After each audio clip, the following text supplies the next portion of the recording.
जय माता लक्ष्मी। जय जय श्री गणेश। जय महालक्ष्मी।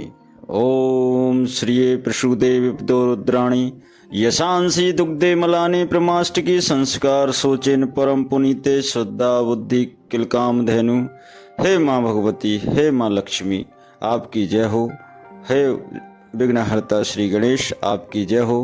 माता लक्ष्मी और भगवान गणेश के आशीर्वाद से इस मंगलमय दीपावली का जो पर्व है उसको सभी लोगों का मंगलमय दीपावली पर्व हो। सभी लोग खूब सारी खुशियों के साथ इस पर्व को मनाएं। दोस्तों, आज हम दीपावली से पहले, जिसे लगभग सभी जानते हैं छोटी दीपावली के नाम से, या दूसरा नाम जिसे हम धनतेरस के रूप में जानते हैं। धनतेरस एक तरह से माँ लक्ष्मी के आगमन का दिन होता है। उस दिन से महालक्ष्मी का आशीर्वाद लेने हेतु हम माँ लक्ष्मी की उपासना प्रारंभ करते हैं। बहुत से लोग धनतेरस को कुछ न कुछ वस्तुएं, सोना चांदी, अन्य तमाम वस्तुओं को क्रय करते हैं और उन्हें माँ लक्ष्मी का आशीर्वाद स्वरूप मानकर उनको अपने घर में लाते हैं। शाम को दीपक जलाते हैं और दीपो उत्सव मनाते हुए माँ लक्ष्मी का स्वरूप जो धनतेरस के रूप में होता है उसकी पूजा करते हैं। तो जानते हैं हम दोस्तों कि धनतेरस के दिन माँ लक्ष्मी को अपने घर बुलाने हेतु या माँ भगवती का आशीर्वाद पाने हेतु हमें कौन कौन से उपाय करना चाहिए, आज हम जानते हैं कि माँ लक्ष्मी के पूजा के लिए जो धनतेरस के दिन से शुरू होती है और धनतेरस को 5 उपाय अवश्य करना चाहिए जो शास्त्रों में बताए गए हैं। माँ लक्ष्मी का एक श्रिये प्रसूदे विपदो रुद्राणी यशांसी दुग्धे मलानी प्रमाष्टकी संस्कार सोचेन परम पुनीते शुद्धा बुद्धि किल कामधेनु। हे माँ लक्ष्मी, आपकी कृपा से शरीर मन क्रम वचन से हम अपनी आत्मा को शुद्धि प्रदान करते हैं और आपकी ही कृपा से इस भौतिक सुख सुविधाएं तथा आत्मिक सुख सुविधाएं सब प्राप्त होती हैं। माँ लक्ष्मी की कृपा अगर हम पे बनी रहती है या हम माँ लक्ष्मी को इन उपायों के द्वारा माँ लक्ष्मी की कृपा को प्राप्त कर सकते हैं। तो दोस्तों, आज हम इन महा विशेष उपाय जो मुख्यतः 5 रूप से 5 उपाय बताए गए हैं, जिनको 5 रूपों से हम इन उपायों को बारे में जानेंगे और एक एक करके माँ लक्ष्मी भगवान गणेश के आशीर्वाद स्वरूप माँ लक्ष्मी की कृपा अवश्य प्राप्त होती है।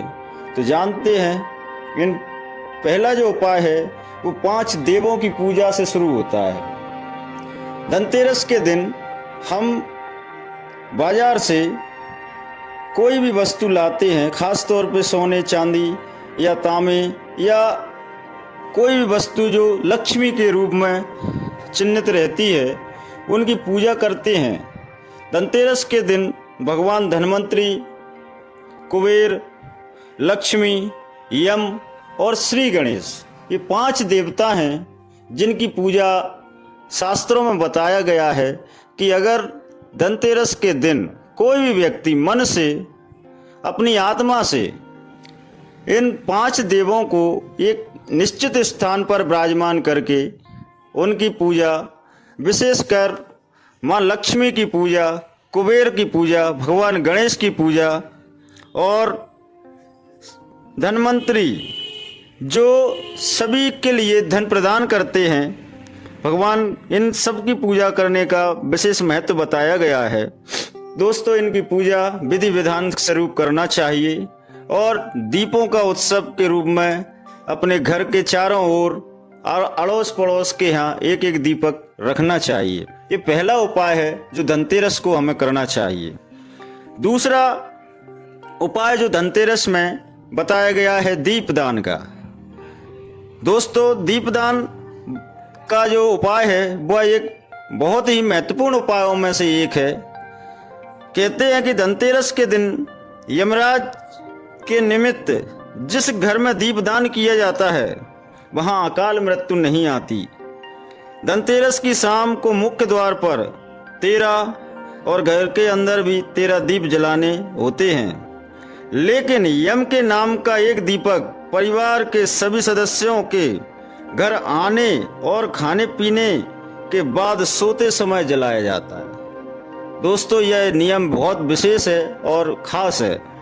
इस नियम को विधि विधान पूर्वक करना चाहिए और इस दीपदान करने से माँ भगवती प्रसन्न होती हैं, भगवान गणेश प्रसन्न होते हैं। और कहते हैं दीपदान करने से जो रोशनी उत्पन्न होती है, उस रोशनी की जो चमक है, वही चमक आपके घर परिवार और आप सबके ऊपर माँ लक्ष्मी के रूप में आती है, जिससे आपके घर खुशहाली का वातावरण बना रहता है। तो दोस्तों, दीप को जलाने के लिए पुराने दीपक का उपयोग किया जाता है, जिसमें सरसों का तेल डाला जाता है। यह दीपक घर के बाहर दक्षिण मुख की ओर कर नाली या कूड़े के ढेर के पास रख दिया जाता है। इसके बाद जल चढ़ाकर दीपदान करते समय यह मंत्र बोला जाता है। आइए, इस विशेष मंत्र को आपको याद रखना चाहिए, सुनना चाहिए और इस पूजा करते समय इस मंत्र को अवश्य बोलना चाहिए। मृत्युनाम पास हस्तेन कालेन भार्यया सह त्रयोदशाम दीपदानम मत्त सूर्यज प्रीतियामिति। कई घरों में इस दिन रात को घर का सबसे बुजुर्ग सदस्य एक दिया जलाकर पूरे घर में घुमाता है और फिर उसे लेकर घर के बाहर कहीं दूर रख कर आता है। घर के अन्य सदस्य अंदर रहते हैं और इस दिए को नहीं देखते। यह दिया यम का दिया कहलाता है। माना जाता है कि पूरे घर में इससे घुमाकर बाहर ले जाने से सभी बुराइयां, कथित बुरी शक्तियां भी घर से दूर चली जाती हैं। दोस्तों, आपको अगला जो उपाय है, जो निश्चित ही ये इस उपाय को करने से माया भगवती जो शक्ति स्वरूपा है, लक्ष्मी रूपा है, धन की देवी है, आपके घर में अवश्य आगमन करेगी। तीसरा उपाय है धनिया का। आपने नाम सुना होगा धनिया। धनिया को खरीदना एक विशेष महत्व कारक बताया गया है। धनतेरस के दिन सोना खरीदने का प्रचलन है। सोना नहीं खरीद सकते तो पीतल का बर्तन खरीदें, और यदि दोनों वस्तुएं नहीं खरीद सकते तो पीली कोड़ियाँ और धनिया खरीदें। खास तौर पर धनिया खरीदना बहुत ही शुभ होता है। धनतेरस के दिन किसान लोग धनिया के बीज खरीदते हैं और आम शहरी पूजा के लिए धनिया खरीदता है। धनिया खरीदना शुभ माना जाता है। मान्यता है कि ऐसा करने से धन की कभी कमी नहीं होती, धन का कभी नुकसान नहीं होता। धनतेरस के दिन आप कोड़ियाँ खरीदें और यदि वे पीली ना हो तो उन्हें हल्दी के पीले घोल से पीला कर लें। बाद में इनकी पूजा कर अपनी तिजोरी में रख लें। इसके अलावा धनतेरस के दिन शुभ मुहूर्त देखकर बाजार में गांठ वाली पीली हल्दी अथवा काली हल्दी को घर लाएं।